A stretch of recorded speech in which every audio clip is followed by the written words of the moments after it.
කියන්න බලන්න මේ දවස්වල පොඩ්ඩක් හිතට බරක් පීඩනයක් ඒ කියන්නේ ස්ට්‍රෙස් එකක් වගේ දැනෙනවද?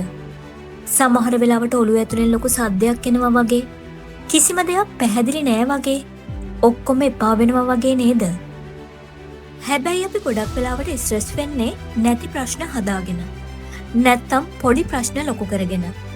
මනෝවිද්‍යාත්මකව බැලුවොත් අපේ ස්ට්‍රෙස් එකට ලොකුම හේතුවක් තමයි ඕවර් තින්කින් කියන එක.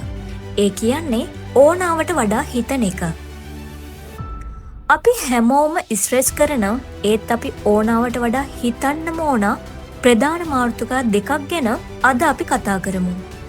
මේවා ගැන හිතන එක සිම්පල් කරගත්තොත් ස්ට්‍රෙස් කියන එක ළඟටවත් එන්නේ නැහැ. 1. අතීතය සහ අනාගතය ගැන ඕනාවට වඩා හිතන එක.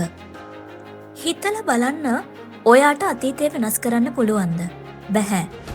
ඔයාට හරියටම අනාගතේ මොකද්ද වෙන්නේ කියලා 100% කියන්න පුළුවන්ද? බැහැ. එහෙනම් ඇයි අපි අපේ වටිනා වර්තමාන මොහොත ඒ නැති දේවල් දෙකක් ගැන හිතා විනාශ කරගන්නේ? සරලවම මෙහෙම හිතන්න.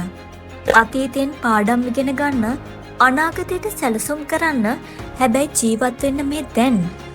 ඔයාගේ හුස්ම ගැන විතරක් හිතන්න. ඔයා දැන් කරන දේ ගැන විතරක් හිතන්න. එතකොට ස්ට්‍රෙස් බෑග් එක පැත්තකින් තියලා යන්නෙවත් නැතුව යාවි. 2. අනිත් අය මොනවා හිතයිද කියලා ඕනාවට වඩා හිතන එක. මේක තමයි අපේ දෙවැනි ලොකුම ස්ට්‍රෙස් එක.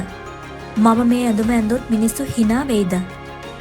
මම අර ජොබ් එකට ගියොත් නෑදෑයෝ මොනවා කියයිද? මම ෆේල් වුණොත් මගේ යාළුවෝ මාව කොන් කරයිද? අපි අපේ ජීවිතේ තීරණ ගොඩක් ගන්නේ අපි කැමති දෙයට නෙමෙයි. අනුන් අපි ගැන හිතන දෙයට බයයි. ඇත්තටම කියනවා නම් ඔයා හිතන තරම් අනිත් අයට ඔයා ගැන හිතන්න වෙලාවක් නැහැ. එයාලා කාර්යබහුලයි. එයාලා ගැන අනිත් අය මොනවා හිතයිද කියලා හිතන එක ගැන සරලවම මෙහෙම හිතන්න. මේක ඔයාගේ ජීවිතේ. ඔයාගේ කතාව. ඔයාට හොඳයි කියලා හිතෙන හෘද සාක්ෂියට එකඟ අනිත් අයට ලොකු කරදරයක් නැති ඕනම දෙයක් කරන්න ඔයාට අයිතියක් තියෙනවා. හැමෝම සතුටු කරන්න ගියොත් අන්තිමට දුක් වෙන්නේ ඔයා විතරයි. ඔයා ඔයාට හරි දේ කරගෙන සතුටින් ඉන්න. කැමති අය ඔයා එක්ක ඉඳීවි. අකමැති අය එයාලට යන්න දෙන්න. ලෝකයේ තියෙන ලොකුම නිදහසක් තමයි අනිත් අය හිතන දේ මට අදාළ නැහැ කියලා හිතන එක. ස්ට්‍රෙස් කියන දේ එන්නේ පිටින් නෙමෙයි, අපේ ඔළුව ඇතුළෙන්මයි. ඕනාවට වඩා හිතන්න එපා. දේවල් සරලව දකින්න. වෙලා ඉවරුණු දේවල් ගැන හිතා තැවෙන්න එපා. වෙන්න තියෙන දේවල් ගැන බයෙන් වෙවුලන්නත් එපා.